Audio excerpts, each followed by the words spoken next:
ఇది నిజం. నీ విలువ నువ్వే తగ్గించేసుకుంటున్నావు.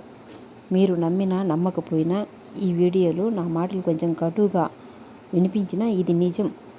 నీ విలువను నువ్వే తగ్గించుకుంటున్నావు. మనకు తెలియకుండా చేసే కొన్ని పొరపాట్లు, మన ప్రవర్తనలో ఉన్న లోపాలు మన విలువను మనమే తగ్గించుకునేలా చేస్తాయి. మన విలువ మన చేతుల్లోనే ఉంది. ఈరోజు మన వ్యక్తిత్వాన్ని మన చేతులారా ఎలా దెబ్బతీసుకుంటున్నామో, ఏ లక్షణాల వల్ల సమాజంలో మన విలువ తగ్గిపోతుందో తెలుసుకుందాం.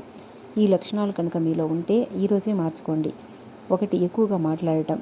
మీకు ఎక్కువగా మాట్లాడటం అలవాటు కావచ్చు, కానీ ఎంత ఎక్కువ మాట్లాడితే నీ విలువను నీవే అంత తగ్గించుకుంటున్నారని అర్థం చేసుకోండి. అనవసరమైన చోట అవసరానికి మించి అతిగా మాట్లాడితే మిమ్మల్ని ఒక తలనొప్పి కింద ట్రీట్ చేస్తారు. అంతెందుకు, నువ్వు ప్రేమించిన వ్యక్తులు, మీరు అభిమానించే వ్యక్తులు కూడా మీ దగ్గరకు వచ్చి ఎక్కువగా మాట్లాడితేనే అబ్బా ఎప్పుడు వదులుతాడరా నాయనా అని ఫీల్ అవుతారు. నువ్వు ఎక్కువగా మాట్లాడితే కూడా నీ గురించి ఎదుటివారు ఇలాగే ఫీల్ అవుతారు. విషయం ఎంతవరకు ఉంటే అంతవరకు మాట్లాడి ఆగిపోతే మర్యాద దక్కుతుంది. నువ్వు చెప్పేవి కొన్ని పదాలైనా వాటికి విలువ ఉండాలంటే ఎంత తగ్గి మాట్లాడితే అంత మంచిది. ఎదుటి వారి బుర్ర తింటే వాగుడు కాయలానే చూస్తారు. తినే తిండి అయినా, చూపించే ప్రేమ అయినా, తాగే నీరైనా, మాట్లాడే మాట అయినా, ఏదైనా మితంగా ఉంటేనే విలువ. అతిగా పోతే అవమానాలే ఎదురవుతాయి. మౌనం అనేది ఒక బలమైన ఆయుధం. ఎక్కడ ఎంత మాట్లాడాలో అంతే మాట్లాడినప్పుడే నీ మాటలకు విలువ ఉంటుంది. ఇక 2వది, ప్రతి విషయం అందరితో షేర్ చేసుకోవడం. ఇదొచ్చి మన విలువను మనమే తగ్గించుకునే మరో పెద్ద విషయం ఇది. ఎంత మిత్రులైనా ఎవరైనా మన దగ్గర ఉన్న ప్రతి విషయాన్ని షేర్ చేసుకోవడం వల్ల నీ మీద ఎదుటి వారికి ఒక చిన్న చూపు ఏర్పడుతుంది. కొంతమంది స్నేహితులతో, అలాగే కుటుంబ సభ్యులతో ఎంతైనా షేర్ చేసుకోవచ్చు, కానీ అందరితో అన్నీ పంచుకోవడం వల్ల అందరిలో నువ్వు నవ్వులు పాలవుతావు. ఇంట్లో జరిగిన ప్రతి విషయాలు, కెరీర్ ప్లానింగ్లు, ఇవన్నీ పరిచయం ఉన్న ప్రతి ఒక్కరికి షేర్ చేసుకుంటే, ఒకవేళ నువ్వు షేర్ చేసుకునే విషయాల్లో కొన్నిసార్లు జరగకపోతే నీ విలువ నువ్వే తగ్గించుకున్న వాడివి అవుతావు. నీ లక్ష్యాలు ఎప్పుడూ ఒక మిస్టరీ లాగా ఉండాలి. ఎవరికి ఏమి షేర్ చేయకు. గెలిచాక ఆ విజయమే అందరికీ కనిపించి వినిపించాలి.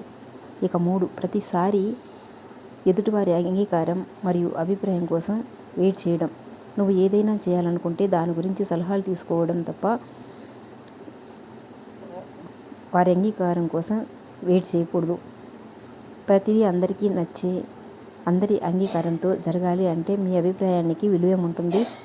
నువ్వు ప్రతిసారి ఏ పని చేయాలన్నా ఎదుటివారి అభిప్రాయం కోసం దేవులాడితే నీకు అసలు నిర్ణయించుకునే తెలివి లేకుండా పోతుంది.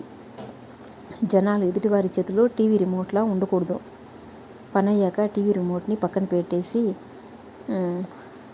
నీ విలువ నీకు దక్కాలంటే చేసే పని నీదై ఉండాలి.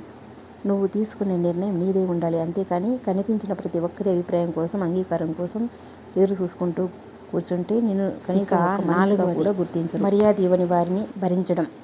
మర్యాద ఇవ్వడం మంచి పనే. చెప్పాలంటే అందరికీ మర్యాద ఇవ్వడం సంస్కారం. కానీ ఆ మర్యాదను నువ్వు ఎవరికి ఇస్తున్నావు అనేది కూడా నీ విలువను డిసైడ్ చేస్తుంది. నీకు మర్యాద ఇచ్చిన వారికి నువ్వు మర్యాద ఇవ్వడంలో తప్పులేదు. కానీ నీతో ఎవరైతే అమర్యాదగా ఉంటారో వారితో నువ్వు మర్యాదగా ఉంటే వారిని భరించడం చాలా కష్టంగా ఉంటుంది.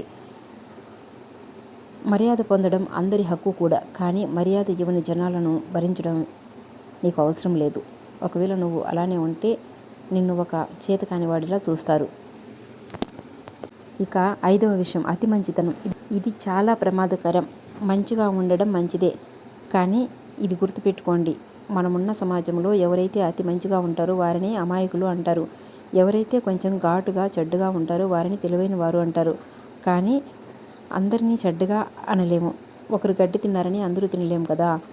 కానీ అందరితో అతిగా మంచిగా ఉంటే అందరూ మిమ్మల్ని ఆడుకోవడానికి, వాడుకోవడానికి చూస్తారు. కొంతమందితో కటువుగా ఉండాలి, కొంతమందితో దూరంగా ఉండాలి, కొంతమందిని దగ్గర ఉంచుకోవాలి. అతి మంచి వారిని నవ్వుతూ పలకరిస్తారు, కానీ అలాంటి వారికి విలువైతే ఇవ్వరు. మీ జీవితం మీ సామ్రాజ్యం. దాన్ని వేరే వాళ్ళ చేతుల్లో పెట్టకండి. ఎప్పుడైతే మీరు మీ మీద ప్రేమని, గౌరవాన్ని పెంచుకుంటారో అప్పుడే ఈ ప్రపంచం కూడా మీకు తల వంచి నమస్కరిస్తుంది. Thank you for watching. మీకు నచ్చిన వాక్యాన్ని, మీ అభిప్రాయాన్ని కామెంట్ చేయండి. నచ్చితే ఈ వీడియో లైక్ చేసి సబ్స్క్రైబ్ చేసుకోండి.